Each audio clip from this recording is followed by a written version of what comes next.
আমাদের যে পরিকল্পনা আমাদের নেতা ঘোষণা করেছেন সেই পরিকল্পনার আলোকে নির্বাচনের ইশতেহার কি ছিল তাও আপনারা জানেন। ইশতেহারের কতটুকু আমরা বাস্তবায়ন করতে পেরেছি তাও আপনারা জানেন। আমাদের মাননীয় প্রধানমন্ত্রীর স্পোক্সপারসন ইতিমধ্যেই একটা নাতিদীর্ঘ বর্ণনা যতটা সম্ভব হাজির করেছেন।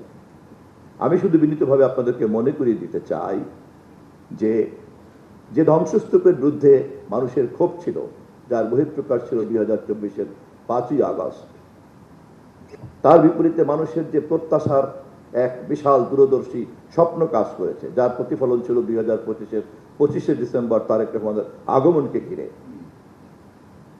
কি পরিমাণ ধ্বংসস্তূপ থাকতে পারে, এই পরিমাণ ক্ষোভ থাকতে পারে, পালিয়ে যেতে বাধ্য হয় ফ্যাসিবাদের শিখণ্ডীরা। কি পরিমাণ প্রত্যাশা থাকলে জনাব তারেক রহমানকে ঘিরে 2025-এর 25শে ডিসেম্বর এই পরিমাণ স্বতঃস্ফূর্ত ভালোবাসা বেরিয়ে পড়তে পারে। কি পরিমাণ শ্রদ্ধা ভালোবাসা থাকলে পরে বেগম খালেদা জিয়ার জানা যায় কোটি জনতার স্রোতে ভেসে উঠতে পারে।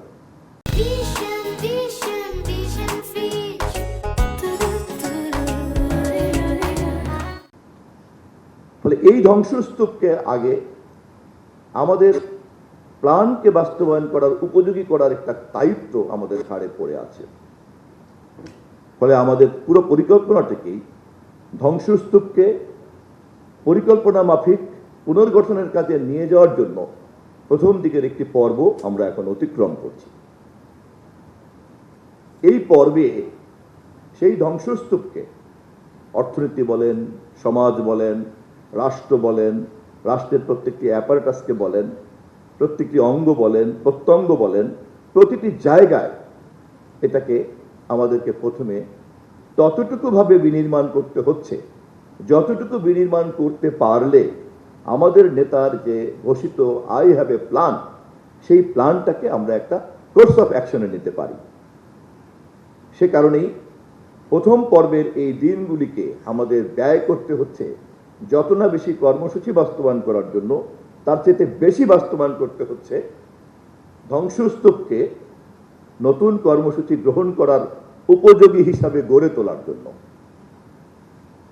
আপনারা নিশ্চয়ই প্রশ্ন করবেন, আপনাদের প্রশ্নের উত্তর দেওয়ার মধ্য দিয়েই আমাদের সরকার জবাবদিহিতার সংস্কৃতিকে চর্চা করবে এবং জনগণের সামনে হাজির হবে। আপনাদের কাছে জবাবদিহিতার এই সংস্কৃতি যখন আমরা চর্চা করব, তখন ধ্বংসস্তূপের এই পর্বটিকে আমাদের নতুন পরিকল্পনার কর্মসূচি গ্রহণ করার পর্বে নেওয়ার যে কঠিন পর্বটা, সেটিকে আপনারা মাথায় রাখবেন। আমি কেবলমাত্র বিনীতভাবে এটুকুই স্মরণ করিয়ে রাখছি। আপনাদের সবাইকে ধন্যবাদ জানাই। 1825 দিনের জন্য আমরা ম্যান্ডেট পেয়েছি সরকার জনগণের কাছ থেকে। তার মধ্যে মাত্র 180 দিনের জন্য এখন জবাবদিহিতা করতে বসছি।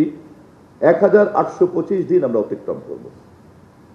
এই 180 দিন ধ্বংসস্তূপকে গুছগাছ করা, মেরামত করা, যে কোনো ধ্বংসপ্রাপ্ত জিনিসকে কাজে লাগানোর আগে যে কি কি কাজ থাকতে পারে আপনারা সবই ভালো বোঝেন। ফলে প্রথম দিকের পর্ব আর শেষের দিকের পর্ব এর মধ্যে কিন্তু আমরা আশা করি আমরা যখন আমাদের মেয়াদের একটা নির্দিষ্ট পর্ব অতিক্রম করতে থাকবো, আমরা যত সামনের দিকে এগোবো তত স্মুথলি আমরা আমাদের প্ল্যানকে বাস্তবায়ন করতে পারবো যথাযথভাবে, যা ঘোষণা করেছেন আমাদের নেতা জনাব তারেক রহমান।